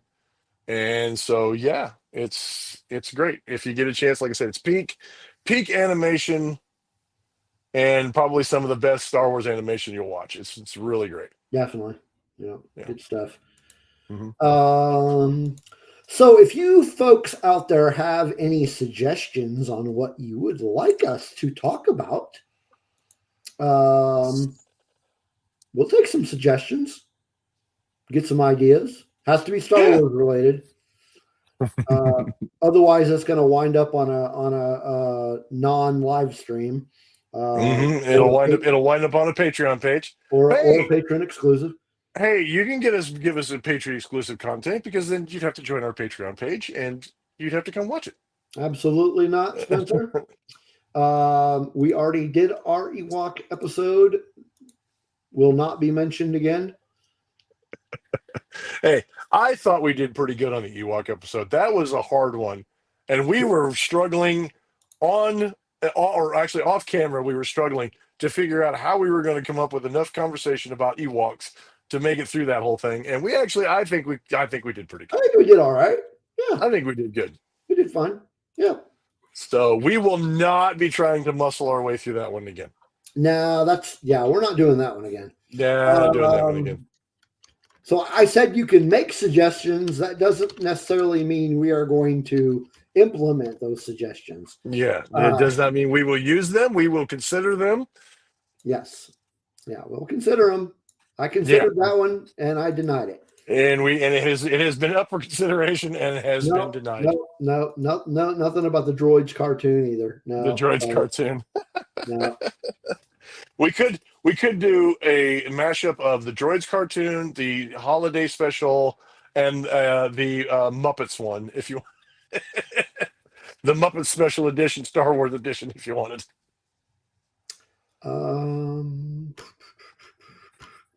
We could.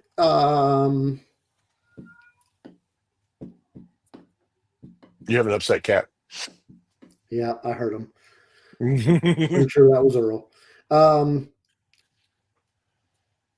Did you ever finish reading Rebel Rising? No, I took a break from that to read The Living Force, and then I forgot to pick it back up again. Right. Yeah. Right. Yeah, I know. Well, I mean, yeah, we'll figure something out between now and have you ever done an episode over the original Clone Wars? The entire series or the movie? Yeah, that's a good question. I'm trying to see. We did one real early on the Clone Wars finale. And we're talking the movie. Early, we actually never have talked about the actual Clone Wars movie. Yeah, I'm looking through looking through my episode list. So far, I'm only seeing the episode we did way back in 2020 on the Clone Wars finale. which I'm pretty sure that was on the final season in general. And yes, Spencer, we did finish the Living Force. Oh, we did in 2023, we did a Clone Wars 15th anniversary discussion. Oh, Spencer's talking about the original Clone Wars series. The one that was on Cartoon Network. Yeah. What's his name? Yeah, he's got one of those names that I would probably butcher if I tried. I know who you're thinking of. Yeah.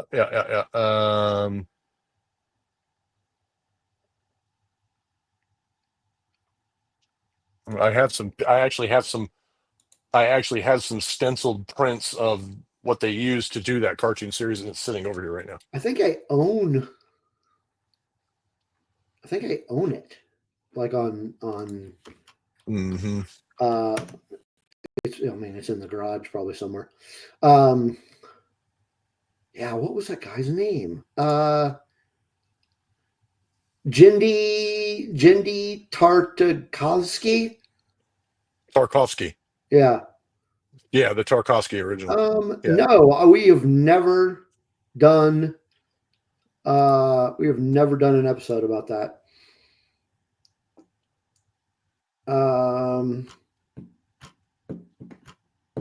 That'd be interesting. Yeah, the 2003 series. Yeah. I mean, yeah. It's been because it's been a while. When did that debut? Let me see. That was 2003. November 7th, 2003 was the debut. Mm-hmm.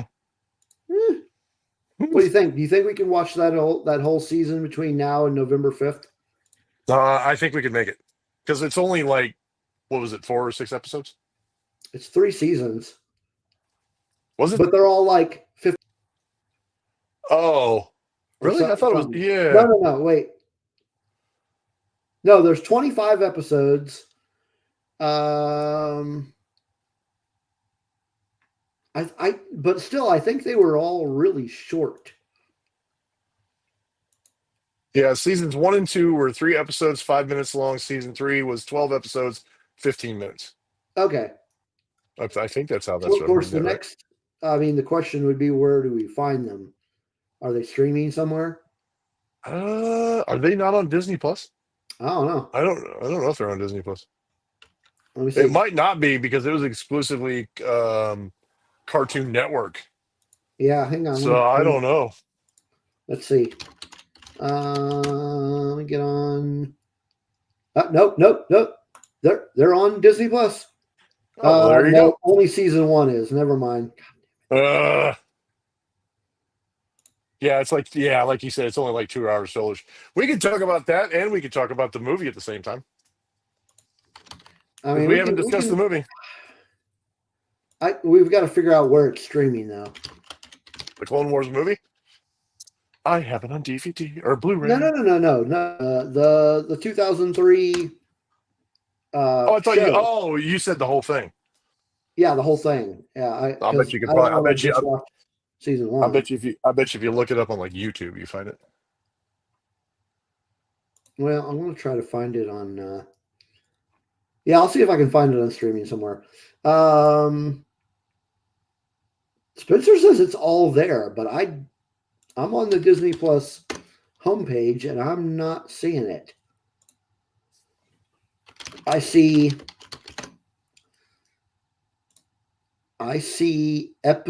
season 1, I see 1 and 2, but I do not see any of the other seasons.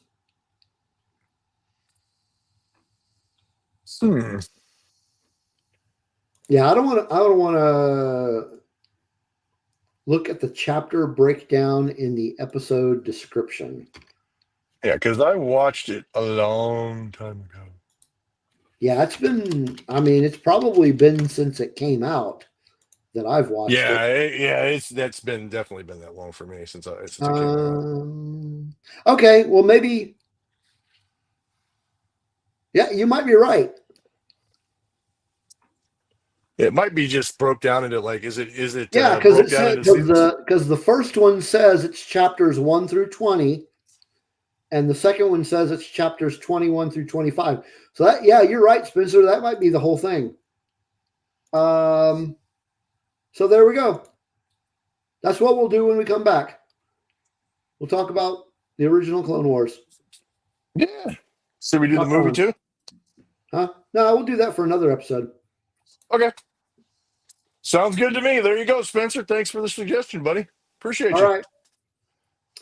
So that wraps up our show tonight. We will see you in 2 weeks. So we will not be back next week because JD will be in Salem. Between now and then, we will have another episode of our Star Wars RPG up on the Patreon. And we will probably have another episode of the Batcave. But that will also only be for patrons because that is eventually subscribers on YouTube will be able to see it as well, but it is early access for patrons. So it's going to be on Patreon only for a little while. Those are the Batman episodes. So yeah, see you in 2 weeks. Thanks for coming by and hanging out with us in the chat room. And thank you all for watching us here on YouTube. Make sure you subscribe and smash that like button. And then come hang out with us on Discord. And we'll see you next time. May the Force be with you. Like a man.